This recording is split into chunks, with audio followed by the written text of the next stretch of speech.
Zoom produit du jour, donc on va vous présenter dans le bon sens en fait le Massicot, voilà. Je suis en compagnie de Virginie qui est experte dans le domaine puisqu'elle est démonstratrice chez nous et elle va vous présenter le Massicot en détail avec ses avantages, tous les points d'information, etc. Je me tais, je laisse la place à l'experte. Virginie, c'est à toi. Très bien, je te remercie Fabien. Donc effectivement, le Massicot, c'est l'outil indispensable pour les scrapeuses et on cherche souvent le bon Massicot. Donc moi, je vais vous montrer que celui-ci regroupe beaucoup d'avantages et va vous permettre d'être à l'aise, de le transporter facilement et de faire tous vos projets uniquement donc avec cet outil-là. D'accord, je te passe en vue de dessus du coup. Allez, c'est parti. Donc hop, on regarde et c'est parti. Alors. Donc, là déjà, au niveau du Massicot, moi le premier point que je remarque quand je le prends en main, c'est qu'il est léger. J'ai eu d'autres marques de Massicot qui étaient quand même un petit peu plus lourds et quand on part en crop ou quand on est en association ou quand on va chez nos clientes, il faut le transporter parce que c'est l'outil indispensable et quand il fait un certain poids, c'est vrai que c'est compliqué. Donc pour moi, le premier avantage de cet outil-là, c'est qu'il est léger. Attention, léger, ça ne veut pas dire fragile. C'est-à-dire que moi, le mien, je l'ai depuis 5 ans et il est toujours nickel. Donc voilà, premier avantage, il est léger. Et il est léger parce qu'ils ont allégé la structure à l'arrière. Donc voilà, ils ont mis des systèmes de solidité avec des croisements. Donc ça, c'est très rigide à ce niveau-là. Mais effectivement, voilà, ils ont essayé de simplifier avec des petites pointes pour avoir bien quelque chose qui se tient bien au sol sans pour autant avoir une plaque complète en fait. Donc ils ont travaillé sur cette partie design. Voilà. Non, et ça, c'est pas négligeable. Hein. Vraiment, moi qui me promène souvent avec mon matériel, le côté léger par rapport à d'autres Massicots, c'est vraiment un plus. Donc ça, c'est une première chose. La deuxième, donc effectivement, là on voit que ça va jusqu'à 16 cm. Donc on a des bras gradués. Donc ils sont en haut. Je vais te montrer en vue de zoom peut-être de devant, comme ça tu verras bien. Ouais. Allez, hop, voilà. Hop. Donc là vous voyez que là j'en ai déplié un. Le deuxième est rangé ici. Et donc il vous suffit, en le retournant, d'appuyer sur des pattes devant et ça se déplie. Donc là, ça vous permet en fait d'avoir un Massicot qui va jusqu'à 31 cm et demi. Donc il fait une bonne taille au niveau de vos créations en scrap et qui fait... et ça se tient bien. Et ça se tient bien parce que derrière, vous avez des pieds, vous avez plein de petits pieds en gomme qui fait que... c'est la vue du dessus là, c'est ça? C'est celle-là, oui. Donc il y a plein de petits pieds partout qui fait que c'est stable. Donc au niveau de vos... de la stabilité, voilà, il n'y a pas de donc, pas de souci, rigide, stable et léger. Donc, trois avantages avec importants. Une bonne dimension. En sachant que ce qui est intéressant, c'est que quand les pattes sont repliées, vous êtes le 6 pouces qui est souvent donc le milieu du papier est souvent à la rainure. Et donc, c'est compliqué de pouvoir avoir une ici, là, tu veux dire? Donc là, il est bien à l'intérieur, en fait. Il est bien à l'intérieur. Donc, quand on veut découper la moitié d'un papier de scrap, on a bien le 6 pouces qui est à l'intérieur de votre Massicot et non plus sur une pliure qui peut être compliqué pour certains travaux. Donc on peut couper les papiers en deux de papier de scrap facilement. Très facilement, même en ayant les bras qui sont rentrés. D'accord. On peut regarder du coup ce que ça donne? T'en as un papier avec toi?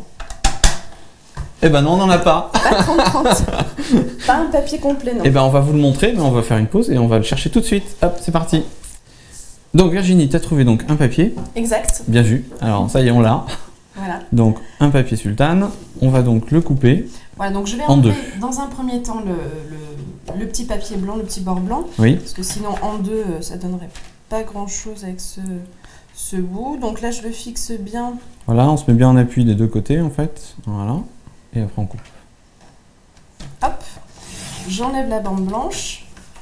Et donc là, moi je veux avoir donc la moitié du papier. Donc hop, donc je vous disais que vous pouviez l'avoir sans avoir forcément les bras et donc sans avoir trop de place prise sur votre bureau. Donc puisque le 6 pouces est ici, donc, hop, je vais positionner mon papier sur 6 pouces. Tac. Et là donc j'ai même deux moitiés de papier, voilà, identique. Voilà. Identiques qui vont vous permettre de faire des pages d'album par exemple ou de la carterie. Il suffit de les replier en les rainant en fait tout simplement. Exactement. Voilà. Donc là je vais vous montrer justement après l'utilisation d'astuces pour faire de la carte. Ça sera vraiment ma dernière petite astuce. Donc on gardera du coup ces papiers pour vous montrer. Okay, donc voilà, donc, le fait que le 6 pouces soit vraiment à l'intérieur, c'est un plus parce que ça vous permet de ne pas forcément tout ouvrir sur votre bureau. Donc voilà au niveau de ça. Hop. Donc il est léger, il y a les bras pliables.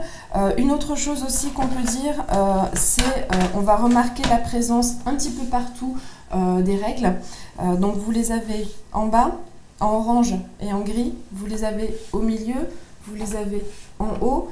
Et vous les avez également sur la réglette transparente. Okay. Donc là, c'est vrai que c'est un vrai confort au niveau de la coupe. Si vous avez un papier un peu plus petit, vous pouvez uniquement regarder le milieu et le haut, ou selon si vous êtes droitière, gauchère, vous allez pouvoir regarder là où ça vous arrange. Il y a vraiment des mètres partout.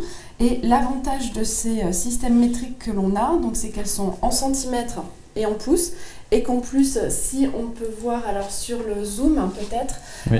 Ces réglettes, elles sont gravées. Elles ne sont pas uniquement... Ici, là, voilà. Là, en bas, on voit que... Ici, vous voyez, ça gratte au niveau de mon doigt. Ouais. Donc ça permet, puisque sur certains massicos, donc ils sont juste imprimés, et donc certaines d'entre vous vont mettre du scotch pour pas que les numéros s'en aillent et qu'elles puissent continuer à l'utiliser. Là, vous donc là, c'est gravé en fait, donc ça s'en va pas. Que ce soit sur le gris, vous voyez, ça gratte aussi, ou que ce soit sur le orange, vous n'aurez pas de soucis de lettres qui s'en vont, puisqu'elles sont intégrées à l'outil. D'accord. Donc ça, c'est un vrai plus au niveau d'autres massicots qu'on peut connaître sur le marché. Très bien. Est-ce que tu as un argument supplémentaire pour ce fameux massico qui marche très fort en fait chez nous, puisqu'on l'a intégré au démarrage de Scrap Plaisir. Tout à fait. Et c'est vrai que depuis, il fonctionne très très bien en fait. Donc ça va être sur le changement de lame. Souvent, on peut avoir tendance à avoir peur de le casser ou de fendre en fait le massico. Oui. Donc là, c'est très simple. Il suffit d'écarter, mais alors légèrement. Vous voyez que à peine une pression de mon doigt, là, on voit bouger la petite réglette. Et hop, j'enlève facilement. Et juste en alors pour le remettre, c'est encore plus facile. Voilà. Il suffit d'appuyer. Le mettre, donc je vous remonte. Donc pour l'enlever avec mon majeur, je vais venir appuyer. Et regardez, sans même que je le touche, hop, il s'est enlevé. Ouais, super. Donc on ne se blesse pas avec la lame, puisque ça aussi, ça peut être un risque de se blesser en essayant d'enlever la lame. Là, on ne se blesse pas, c'est très facile. Et pour la remettre, il suffit d'appuyer. Vous voyez, voilà, elle coulisse très bien, ça ne coince pas du tout. Donc il y a une vraie facilité d'utilisation par rapport à ça. Et les petites pointes en fait là ? Alors les petites pointes justement, tant qu'on est sur les lames, ça vous permet ici de montrer qu'elles montent et qu'elles descendent, les petites qui sont de chaque côté. Et alors ces petites flèches qui sont ici, ça vous permet de situer la lame. Donc par exemple, si je prends donc une chute de papier, hop, alors on va peut-être passer en vue plutôt du dessus. Je m'en occupe, vas-y. Hop, si je veux par exemple couper mon papier uniquement jusqu'à 8 cm, donc je vois que 8 cm est ici, donc je vais faire coulisser ma lame, je vais faire coïncider la flèche avec le chiffre 8 et je vais m'arrêter là et je vais remonter et là ma coupe est exactement à 8 cm. Ok. Voilà, donc ça c'est pratique quand vous devez faire des arrêts de coupe et recommencer pour faire certaines cartes ou certains projets qui sont un petit peu plus compliqués. Là vous n'allez pas avoir à couper, à vérifier puis à lever pour voir où vous en êtes et puis à continuer. Donc là, on lit directement ici en fait. Exactement, directement la lame qui vous indique où vous en êtes. Donc 8, si par exemple je veux m'arrêter et reprendre ma coupe à 10, je me positionne à 10, je coupe par exemple jusqu'à 13, je lève, etc. Et donc là, j'ai deux coupes qui sont bien... Ça peut être pratique pour faire des petites pochettes, des encoches, des choses comme ça, aussi là, dans des par cartes. Exemple, oui, voilà. Là, je peux avoir fait une encoche complètement. Donc là, si par exemple, je voulais la continuer, je vais repositionner mon trait. Donc là, je ne veux pas découper ici. Hop, je mets bien mes flèches au niveau de la découpe de l'encoche que j'ai faite. Oui. Je veux aller jusqu'à 13. Clac, je m'arrête. Hop, je peux... retourner mon papier, on va essayer de faire un petit carré, Donc là, tu es en train de faire, en fait, tu vas faire une ouverture directement dans le papier. Dans le papier. D'accord. Donc là, je veux commencer à 18. Hop, je m'arrête au niveau de mon premier trait. D'accord. On va prendre dans l'autre sens, oui. Voilà. Je vais positionner ma flèche là et je vais aller jusqu'à la dernière encoche. Hop, oula. C'est bon. Là. J'étais un petit peu haut. Donc je finis mon trait. Voilà. Pareil de l'autre côté, on finalise. Et c'est vrai que ça vous permet du coup dans vos projets de pouvoir faire des fenêtres, par exemple dans un album. Hop là. Voilà. Et donc là, vous avez votre, vous avez votre encoche qui est faite. Okay. Et donc ça permet, parce que sur votre lame, vous avez ces fameuses... ces fameux repères, en fait. Ces fameux repères ici, là. D'accord, ok. Voilà, qui oui, sont par exemple, sur un papier en 30 par 30, si tu veux faire un carré de 10 en plein milieu, exactement. Tu te positionnes à 10 en haut, tu coupes 10, tu t'arrêtes donc à 20, et tu tournes ton papier, et tu fais la même chose 3 fois, donc tu peux facilement faire une ouverture, même pour faire un peu un style encadrement ou du matage aussi. Mettre un petit peu de 3D, de dimension dans vos réalisations. Ça, c'est tout à fait possible. Donc voilà, donc ça c'est un vrai avantage qui est encore pas partout.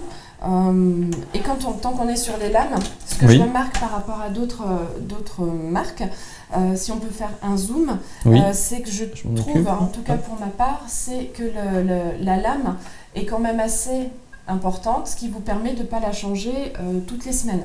Il y a des lames, il existe sur le marché des lames qui sont vraiment très petites, donc à force de découper rapidement, elles s'usent.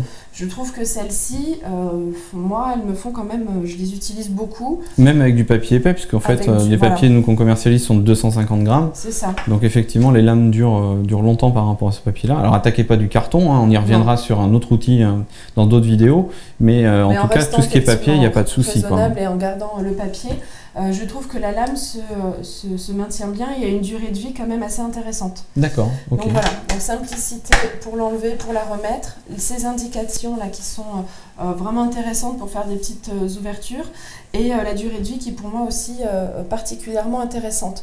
Donc voilà au niveau de la lame. Je pense qu'on a fait bien le tour du sujet, Virginie. Si, j'ai une dernière tu as encore une autre astuce. Alors, je vous remontre. Je vous montre quelque chose qui vous a peut-être échappé. Vas-y. Sur le massicot, oui. Vous allez voir, alors elles sont en grise, donc vous n'allez pas forcément bien les voir. Vous avez des petites flèches qui sont ici, vous en avez 3. On va essayer en zoom, tu vas voir. Je suis sûr qu'on va pouvoir arriver à montrer ça. Alors hop. Vous en avez on les voit, ça y est. Une ici, une ici, et la dernière sur le orange, on les voit un petit peu mieux. D'accord, ici. Voilà, donc souvent ça passe un petit peu à l'as parce qu'on ne sait pas trop à quoi ça sert. Alors je vais vous donner l'astuce aujourd'hui, ça va être pour faire vos cartes. Ici et ici, ok. Alors vas-y, montre-nous. Donc vous allez prendre un papier, donc là on va plutôt passer en vue de dessus. Ok. On va prendre un papier, on va aller donc, au niveau des petites flèches du fond. Hop. Je vais retourner mon papier. Je vais aller sur la deuxième flèche. Je suis bien calée. Je suis tendu. Donc sur la deuxième flèche. Hop. Et là, je vais changer. Je ne vais plus avoir besoin de ma lame, mais de mon plioir. Je vais me positionner sur la première flèche. Je vais utiliser cette fois-ci, vous voyez, mon outil de pliage.